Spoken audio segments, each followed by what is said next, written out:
بسم الله الرحمن الرحيم. سأل سائل بعذاب واقع للكافرين ليس له دافع من الله ذي المعارج. تعرج الملائكة والروح إليه في يوم كان مقداره 50,000 سنة فاصبر صبرا جميلا إنهم يرونه بعيدا ونراه قريبا يوم تكون السماء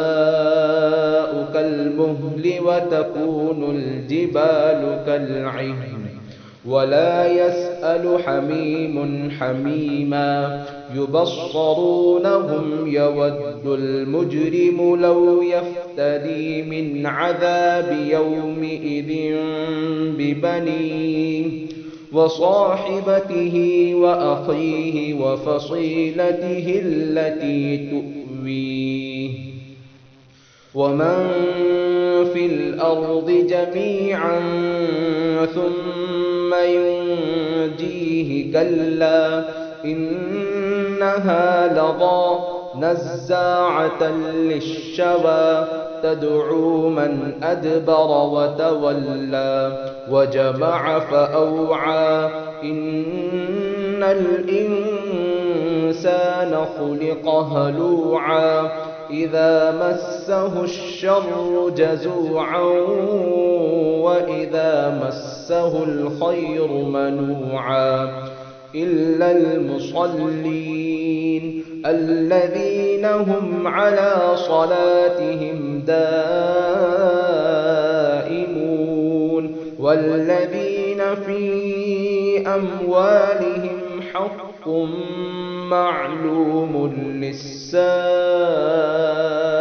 والمحروم والذين يصدقون بيوم الدين والذين هم من عذاب ربهم مشفقون إن عذاب ربهم غير مأمون والذين هم لفروجهم حافظون إلا على أزواجهم أو ما ملكت أيمانهم فإنهم غير ملومين فمن ابتغى وراء ذلك فأولئك هم العادون والذين هم لأماناتهم وعهدهم راعون والذين هم بشهاداتهم قائمون والذين هم على صلاتهم يحافظون أولئك في جنات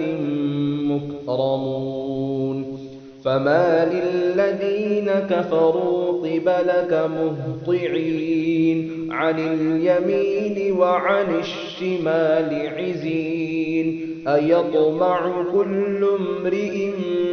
منهم أن يدخل جنة نعيم كلا إنا خلقناهم مما يعلمون فلا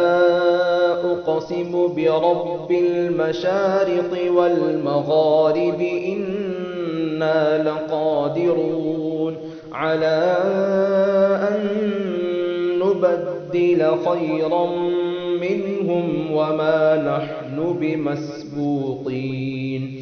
فذرهم يخوضوا ويلعبوا حتى يلاقوا يومهم الذي يوعدون